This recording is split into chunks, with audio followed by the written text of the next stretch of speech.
당시 예루살렘 교회 12사도들은 여러분 율법을 지켰을까요? 안 지켰을까요? 예, 지켰습니다. 그들이 율법을 지킨 것은 율법이 구원의 조건이 되었기 때문이 아니에요. 그들은 이미 어릴 때부터 유대인이었고 어릴 때부터 지켜왔던 행위였기 때문에 자연스러운 일상으로 지키며 살았던 것입니다. 이들이 율법을 대하는 태도는 구원과 의로움의 조건이 아니었다는 것입니다. 예루살렘 교회 대표격인 사도 중에 대표격인 베드로가 예전에 그 바울 사도에게 제대로 혼난 적이 있죠. 그 이유가 여러분 무엇이었는지 한번 생각해 보십시오. 베드로가 안디옥에서 이방인들과 식사를 하고 있는데 갑자기 예루살렘 교회 출신 유대인 출신 성도들이 그 식탁에 쳐들어온다는 소식을 들었습니다. 이때 베드로가 깜짝 놀라서 밥 숟가락을 내웅댕이 치고 도망쳐 버렸죠. 왜 그랬습니까? 베드로가 당시 유대인들의 정서는 이방인들과 함께 밥 먹는 것에 대해서 용서할 수가 없었습니다.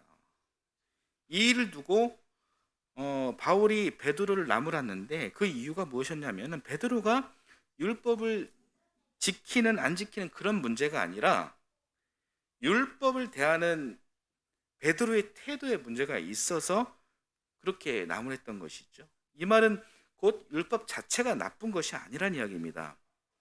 율법은 그리스도의 은혜를 받은 자로서 마땅히 그리스도인이 해야 할 일들 정해놓은 게 율법이거든요. 그런데 이방인들과 식사를 하고 있는데 유대인들이 온다고 도망갔다? 이 그리스도인으로서 있을 수 없는 일을 베드로가 한 것입니다. 율법이 그러지 않습니까? 내 이웃을 사랑하라고 그렇게 이야기를 합니다. 그런데 이 율법을 대하는 태도에 있어 베드로는 굉장히 아주 치명적인 실수를 한 거예요. 정확한 그의 행동은 유대인들의 율법주의의 눈치를 본 것이지 진정한 하나님의 생명 율법과는 전혀 상관없는 그런 일을 한 것입니다.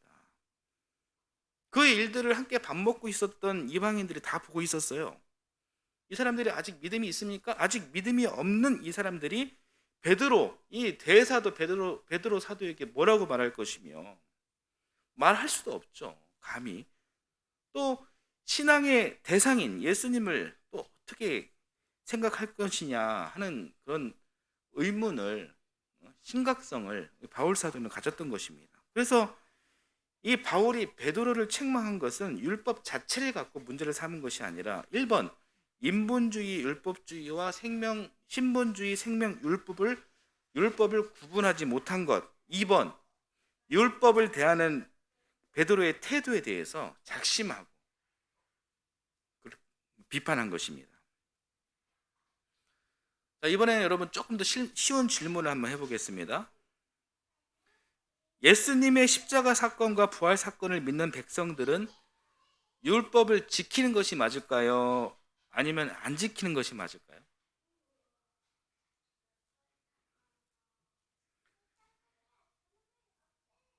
지키는 것이 맞다는 이야기보다 지키는 것이 옳다라는 말이 맞습니다. 그러나 여기서 지켜야 한다라는 것은요, 이 결과론적 행위가 중심이 된 것이 아니라 과정 속에 있는 본질이 중심이 돼야 합니다. 물론 결과도 중요합니다. 결론도 중요합니다. 그러나 더 중요한 것은 과정이라는 거예요. 예를 한번 들어볼게요. 예수님께서 우리에게 분부하신 내용이 하나 있습니다. 그것이 마가복음 12장 30절 31절 말씀이에요. 한번 이 말씀 한번 읽어볼게요. 내 마음을 다하고 내 목숨을 다하고 내 뜻을 다하고 내 힘을 다하여 너의 하나님이신 주님을 사랑하여라. 둘째는 이것이다. 내 이웃을 내 몸같이 사랑하여라. 이 계명보다 더 큰 계명이 없다. 오늘 어린이부 예배도 신명기 말씀에서 이 이야기가 있었는데요. 자, 예수님의 이 말씀을 보면 결과적으로는 하나님 사랑과 이웃 사랑을 실천하라는 거예요. 물론 예수님 말씀, 이 결과를 수행하는 일이 굉장히 중요한 일이지만 너무 이 결과에 집중하다 보면 어떤 일이 발생하게 될까요? 만약에 못 지키면요. 어때요? 하나님 잘 못 믿는 그런 사람이 될 수 있는 거예요. 또 믿음 없는 사람이 될 수 있는 거예요. 더 나아가서는 결과에 따라 이 믿음의 척도를 가르기도 하고요. 또 더 나아가서는 결과를 수행하지 못하는 사람을 정죄할 수도 있는 것입니다. 그렇지 않겠습니까? 그렇다면 이것이 유대 율법주의와 뭐가 다르다는 이야기예요? 똑같은 것이죠. 그러나 결과가 아닌 과정의 본질이 중심이 되어야 한다라고 했을 때, 이 말은 결과도 중요하지만 결과보다 더 중요한 것은 내 마음을 다하고 목숨을 다하고 내 뜻을 다하고 내 힘을 다하여, 여기에 방점이 있는 것입니다. 이 과정을 통해, 그 과정을 통해 사랑하라. 연약하고 부족한 사람은요, 이 과정이 더 중요하다라는 그런 이야기입니다. 하나님 사랑과 이웃 사랑을 실천하는데 정말 중요한 것이 무엇이냐면 그것은 진정성이다라는 거예요. 진정성이 녹아져 있는 삶.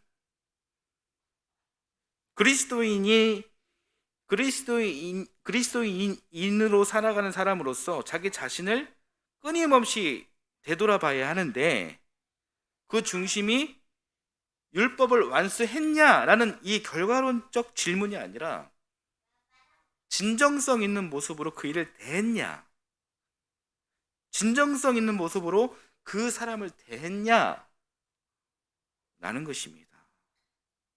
만약에 진정성이 없었다면 회개하고 하나님의 참뜻을 발견하고 그래서 다시 돌아서고 다시 시작하라는 것입니다.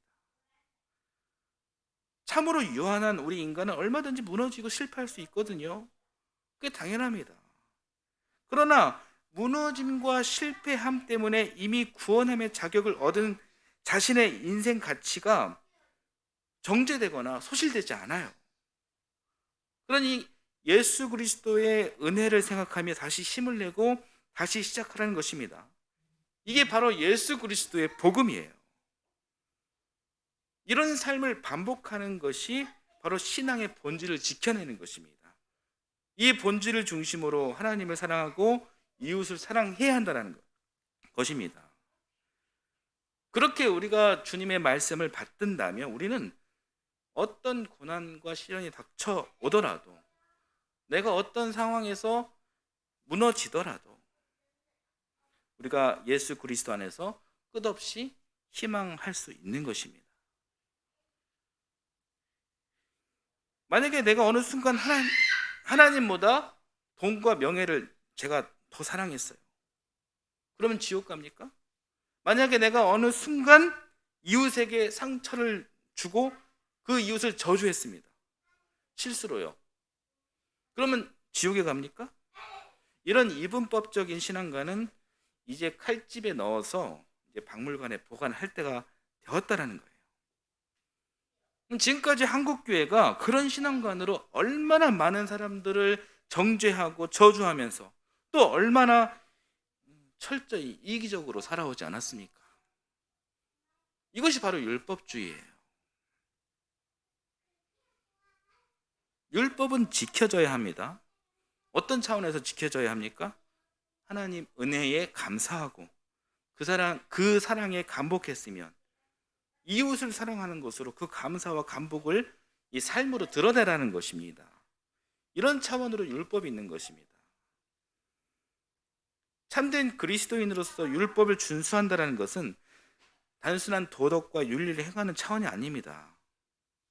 율법의 본질은 이 세상이 창조한 도덕과 윤리보다 훨씬 더 넓고 깊습니다. 세상의 도덕과 윤리는 강제성이 있잖아요. 그러나 하나님의 율법은 강제성이 아니라 마땅히 하는 것입니다. 그래서 율법이 도덕, 윤리보다 훨씬 더 차원이 큰 것이고요. 더 포괄적인 개념인 거예요. 이 율법 안에 도덕 윤리가 있는 것입니다.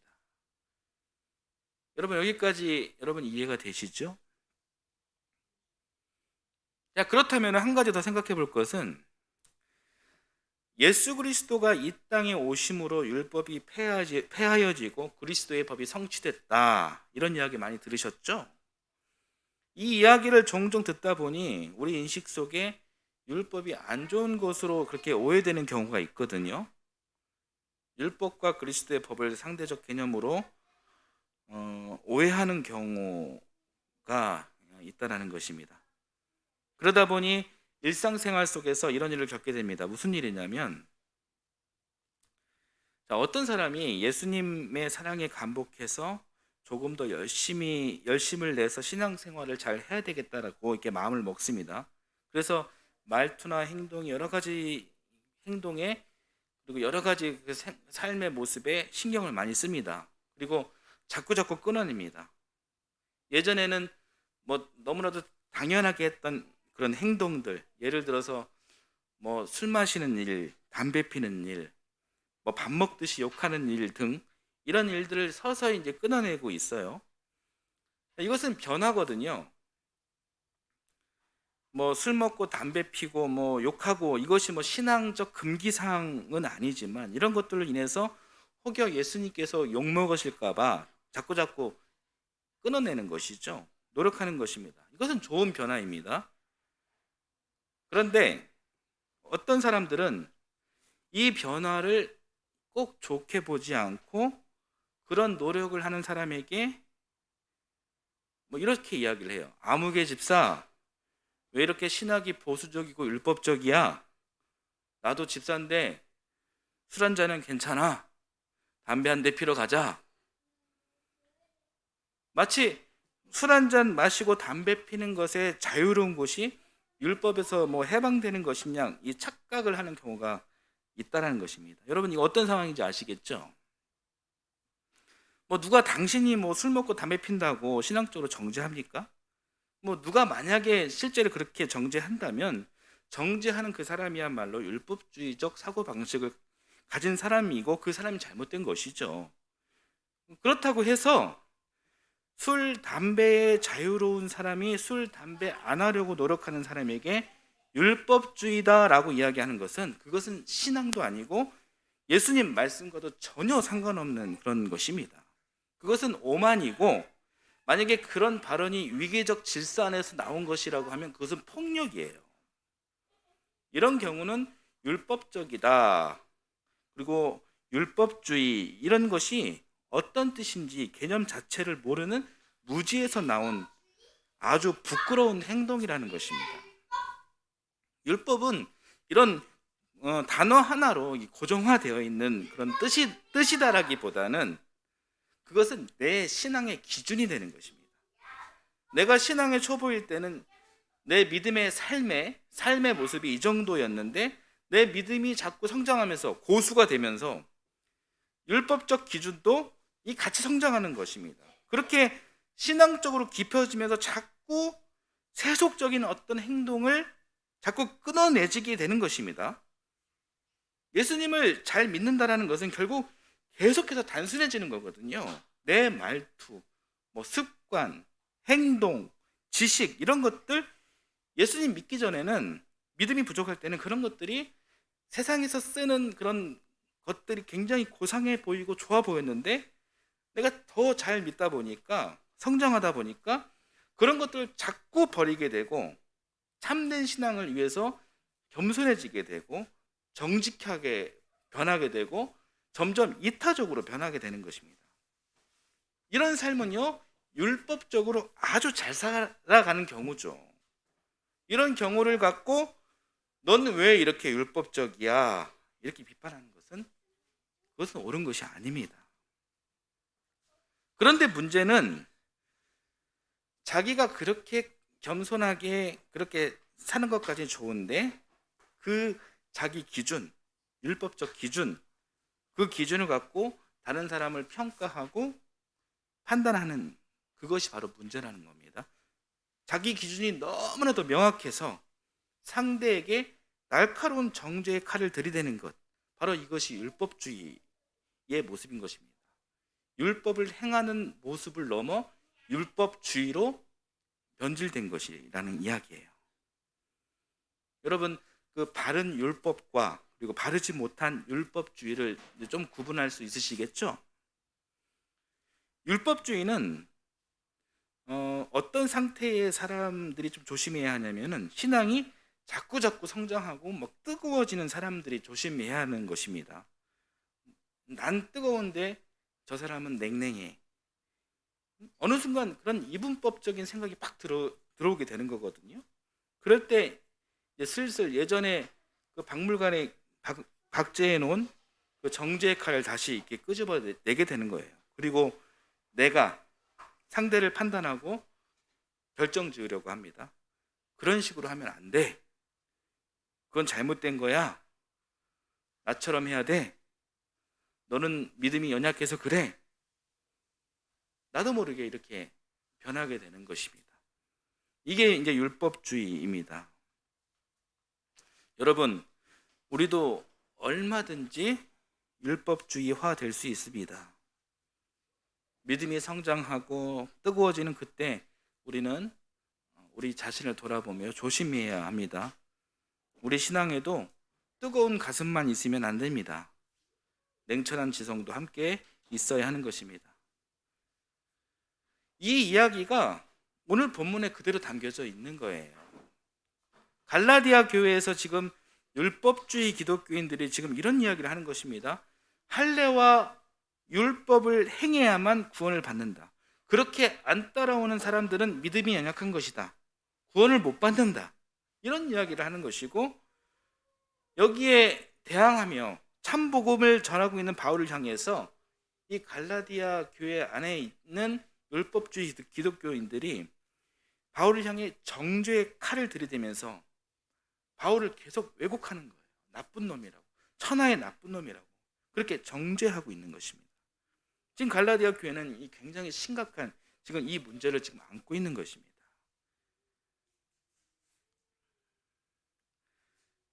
앞으로 여러분 신앙생활 잘 하려고 마음 먹으셨다면 여러분들은 스스로를 잘 돌아봐야 합니다. 혹시 나의 신앙적 어려움 때문에 내가 상대에게 정죄의 칼을 들이대고 있지는 않을까? 로마서 10장 10절을 근거로 나는 그리스도를 마음으로 고백하고 입으로 시인해서 구원의 자격증을 취득했는데, 저 고백하지 않는 사람들을 내가 내리 깔아보며 저주하지는 않을까? 우리는 너무나도 연약하고 부족하고 유연한 존재이기 때문에 그렇게 변할 개연성과 가능성이 충분합니다.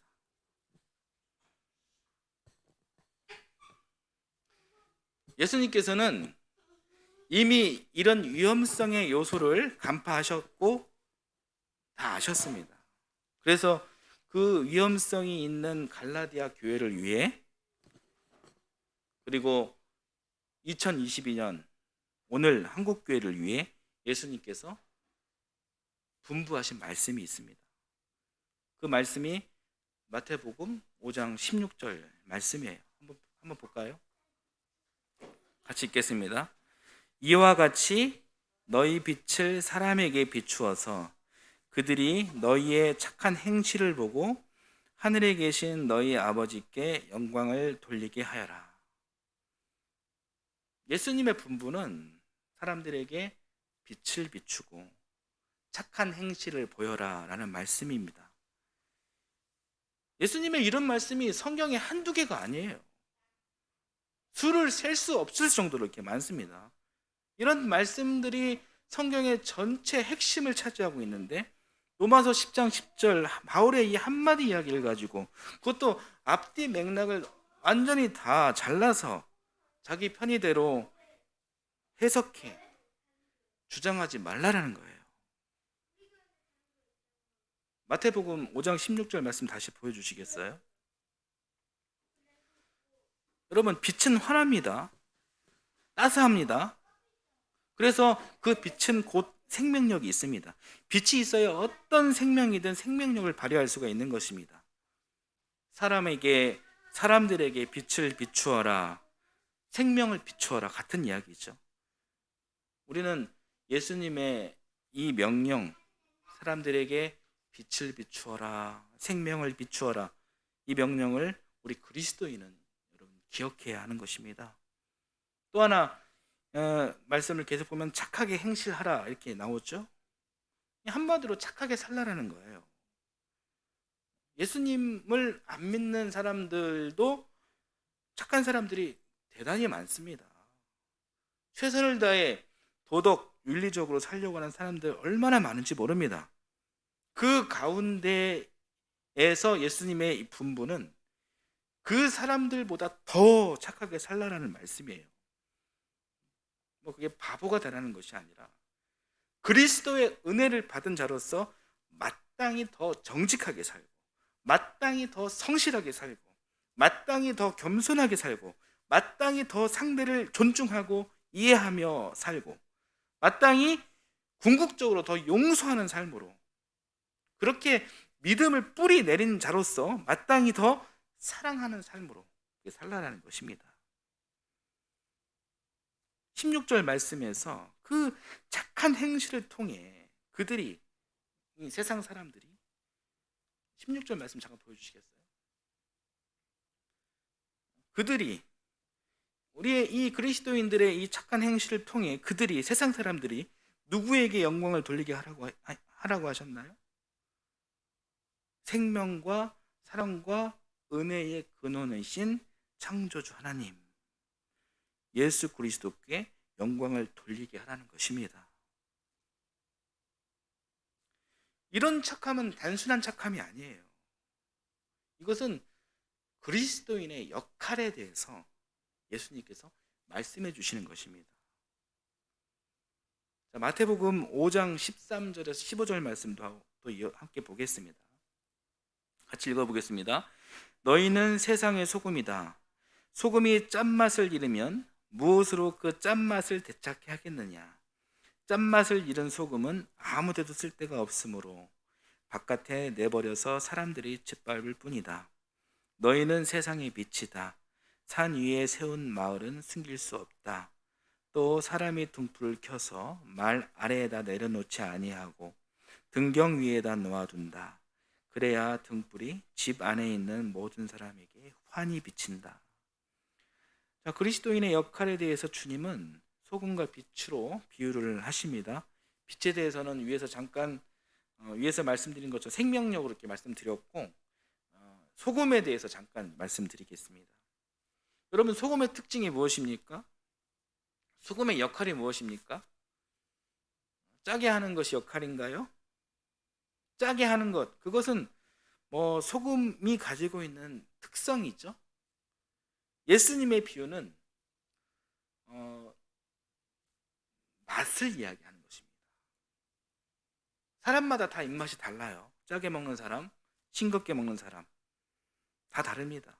소금 같은 사람은 싱겁게 먹는 사람에게 짜게 먹도록 강요하는 사람이 아니라, 짜게 먹는 사람에게 싱겁게 먹으라고 강요하는 사람이 아니라, 음식에 소금을 전혀 넣지 않을 수는 없으니까 싱겁게 먹는 사람에게는 소금을 적게 넣고, 짜게 먹는 사람에게는 소금을 좀 많이 넣으란 이야기입니다. 그래서 소금 같은 사람은 음식에 제맛을 내는 사람이 소금 같은 사람이에요. 그러니 이게 소금 같은 그리스도인은 어떤 사람입니까? 어디를 가든 수많은 사람과 관계하면서 예수 그리스도를 믿는 사람으로서 적절한 자기 역할을 해야 한다는 것이죠. 어디를 가든 평화를 이루는 그런 역할을 해야 한다는 것입니다. 내가 많이 배웠고, 내가 많이 알고, 내가 많은 경험이 있다고, 잘났다고 혼자 이렇게 돋보이는 것이 아니라, 섬길 자리에서는 적극적으로 섬길 줄도 알고, 앞장설 때 적극적으로 앞장설 줄을 알고, 또 묵묵히 있어야 할 때는 조용히 겸손하게 있기도 하고, 또 예수님을 믿는 자로서 정확히 끊어야 할 자리에서 과감하게 끊을 줄 아는 사람이야말로 소금 같은 그리스도인인 것입니다. 그래서 어디서 무엇을 하든 고민하고 행동하고 애쓰고 수고하는 것이 소금의 역할이라는 것입니다. 그렇게 평화를 이루는 사람이 소금 같은 그리스도인인 것입니다. 세상 사람들은 당연하고 교회에 다니는 사람들마저 성경을 잘 모르는 것 같습니다. 그렇다고 해서 제가 다른 사람들보다 더 안다고 우쭐대려고 말씀드리려는 것이 아니라 한국교회 현주소에 대해 솔직하게 말하는 것입니다. 성경을 잘 모르니까 자기 마음대로 편의대로 살아가고 사람들을 음해하고 왜곡하고 저주하지 않나 그런 생각을 합니다. 성경을 잘 모르니까 교회가 요즘 이 모양 요 꼴로 그렇게 세상 앞에 서 있는 것이 아닌가 생각을 합니다. 그러나 이 세상 사람들은요, 이 성경을 잘 모르지만 잘 알 수는 없지만 이 세상 사람들은 이 종교라는 인식 차원에서 교회에 대해 기대하는 바가 있어요. 그 기대의 수준은 아마 도덕, 윤리 그 정도의 수준일 것입니다. 그런데 오늘날 교회가 굉장히 욕먹는 이유는 교회가 사람들이 기대하는 최소한의 수준인 도덕, 윤리 같은 기준에도 아주 형편없이 못 미치기 때문이에요. 너무나도 공감이 가는 그런 진단 아닙니까?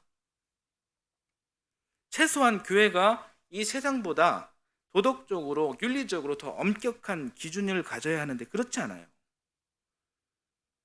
몇 가지만 지적하자면 세습 문제, 목회자 세습 문제예요. 이 사회도 세습은 도덕적으로 아니라고 보기에 기업들도 요즘은 세습을 지양하는 그런 추세입니다. 그러나 교회가 온갖 불법으로 그 세습을 정당화하고 믿음보다 세습을 앞세우고 있는 모습을 쉽게 볼 수가 있습니다. 또 목회자 성윤리 문제, 성폭행 1위 직업군이 종교입니다. 그리고 그 종교 중에서도 기독교가 1위입니다. 부끄러워서 쥐구멍이라도 숨고 싶은 심정이에요. 물질 만능주의, 기독교가 이 번영주의, 성공주의에 빠져가지고 말씀보다 돈 물질이 더 앞서 있어요. 교회 안에서 돈 많고 권력이 있으면 마치 그것이 신앙 좋은 것으로 우쭈우쭈 해줘야 하는 것이고, 이런 사람들이 교회에서 간증의 주인공이 되지 않습니까? 또 교회가 우경화되어 수구정치, 과거정치, 논리와 괴를 함께하며 이 교회가 이 불통과 비상식의 아이콘이 되었습니다. 정말 부끄럽지 않습니까? 교회가 이 모양 이 꼴이니 이 사회 지탄을 받는 일이란 너무나도 당연한 것이죠. 안타까운 것은 저들로 하여금 내가 욕먹고 내가 부끄러운 것으로 끝나는 것이 아니라 우리 주님께서 비난을 당하고 있는 것입니다. 우리가 이 현실을 목도하면서 회개하고 정신을 바짝 차려야 합니다. 이러한 현실 앞에 빛으로 살아야 하고 또 소금으로 살아야 하는 것입니다. 예수님 말씀처럼 우리의 착한 행실이 참 중요합니다. 우리의 착한 행실이 있을 때 이 세상은 그때 하나님을 보게 되고 하나님의 영광을 보는 것입니다. 교회 다니는 사람 진짜 이기적이야, 욕심꾸러기야, 이런 이야기를 듣는 이유는 진짜 이기적이고 진짜 욕심꾸러기였기 때문이에요. 아니라고 항변할 필요가 없어요.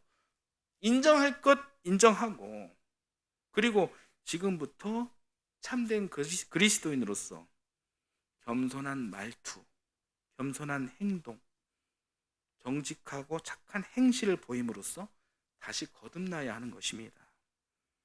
우리의 이 노력으로 최소한 내 주변의 사람들에게 좋은 이미지를 보여준다면 나의 그 모습 때문에 당장 대한민국의 교회 이미지가 바뀌어지지는 않겠지만 최소한 우리 교회가 있는 이 동탄 이신도시, 오산동, 그리고 여러분들이 살고 계시는 여러분들의 동네에서만큼이라도 교회 이미지가 바뀔 수 있지 않겠습니까?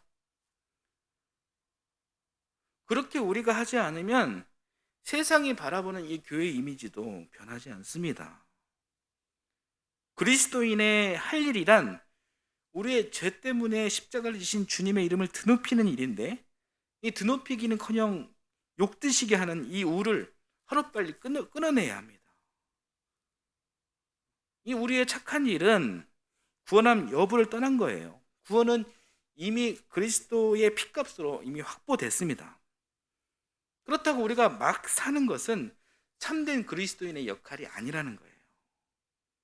우리의 삶을 통해서 끊임없이 여러분 자신과 내가 잘 살고 있는지, 내가 그리스도인으로서 마땅히 그 은혜에 보답하는 심정으로 잘 살고 있는지 씨름해야 합니다. 회개하면서 되물어야 하는 것입니다. 자신과의 그 싸움에서 조금씩 승리할 때 세상은 우리를 통해 하나님을 보게 됩니다. 그리고 이 세상은 하나님 영광의 실체를 서서히 발견하게 됩니다.